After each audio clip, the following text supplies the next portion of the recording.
to the 504. I'm Rosa, your host. And I'm Devin. Today we are reading Chapter 2, Leap of Faith, from Devin's contemporary urban fantasy, Obsidian Mirror. If you haven't listened to Chapter 1, you really should. It's very good. And now here's Devin.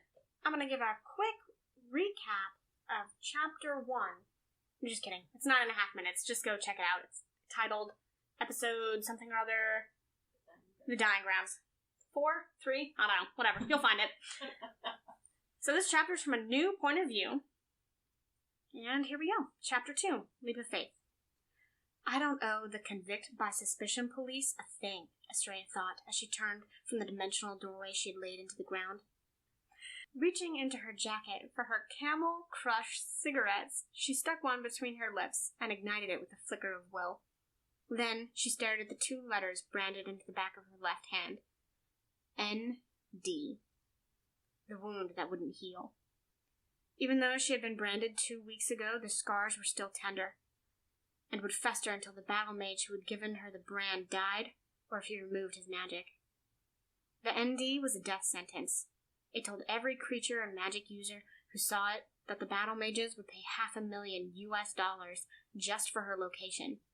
The price went up if you were willing to deliver. She had to wear an obsidian bracelet to absorb the magic saturating her hand, or the battle mage who had marked her would be able to track her. She forced herself to lower her hand and concentrate on the current problem. 4 years ago, the battle mages had started a war, and everything they did had led up to this moment. They were alone, outnumbered, and trapped. Rumors said they wouldn't make it through the night. If they lost this battle, they would lose the war. If they won, the war would continue. She wanted to watch as nature took its course, to shove the battle mages into oblivion, or to pull them back from the edge. She took another drag from the cigarette, thinking about the power vacuum that would form when the battle mages fell. For a time, there wouldn't be any noticeable changes. Life would go on. With the debt the Odin's Jocht owed, she could tip the balance, save the battle mages, or help destroy them. On the other hand, it was a suicidal gamble to visit the Odin's Jocht without an invitation.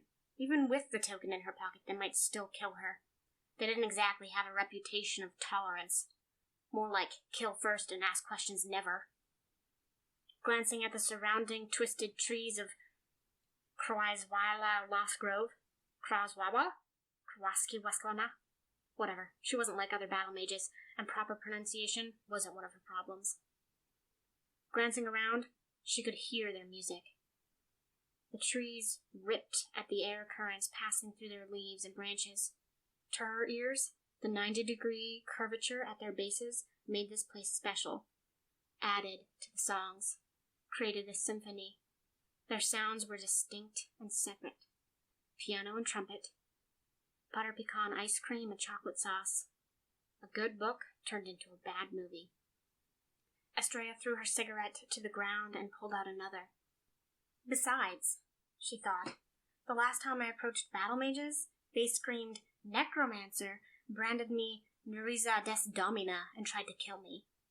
With another burst of will, she lit the cigarette, taking several short drags. Guilty by association.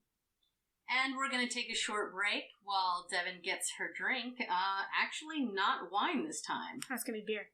I'm out of wine. I don't have any more wine right now. And I'll grab myself a tea. And we're back from our break for the rest of Devin's Chapter 2, A Leap of Faith. My beer was great. Thanks for asking.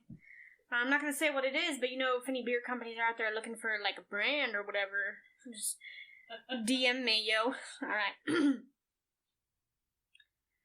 She was lucky that Dervin and Makara had come back for her, saved her from so-called battle mage justice. The battle mages deserve whatever happens to them, she thought. She hated that when the time came, she would swallow her pride and do the right thing. Aastrea! Dervin called from her right. Makara was 2 steps behind him.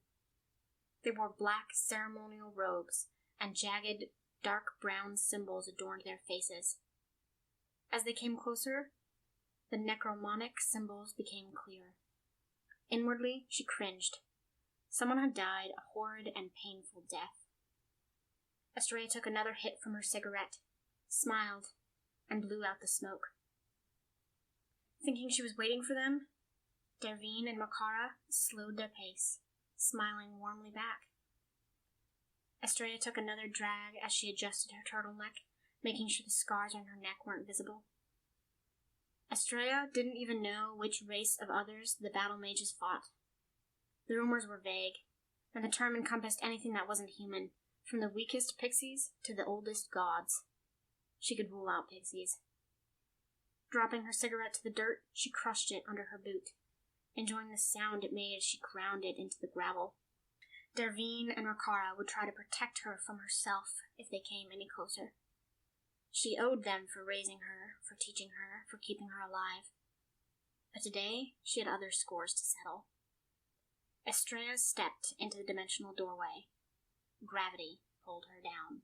And that was Chapter 2, A Leap of Faith, from Devon's contemporary urban fantasy, Obsidian Mirror. We hope you enjoyed it. And submit to the 504. Submit your work. Visit our website at the-504.com and check out our submission guidelines. You can even submit in Spanish. Aceptamos sumisiones en español. Alright, getting real with y'all. You've been really quiet. No comments. No nothing. Just like silence. We know you're listening. The internet tells us when you're listening, because Big Brother's watching. And then Big Brother tells us when you listen. So if you're enjoying this, leave a comment, let us know, subscribe, etc. Unless you don't like it. Then be silent. Maybe that's why they're not commenting. That is true. That's probably why they're not commenting. Because they're being kind. They're like, wow, y'all are trash. Probably. But tell us that. But then I won't let that comment go through. Facebook gives me the power to delete comments. This is the power we hold. Yep. I am an internet god. And on that note, thank you for tuning in to the 504, bringing writers to readers. Remember to subscribe. Tell your family and friends to subscribe. Assert dominance over strangers by getting them to subscribe. What they said.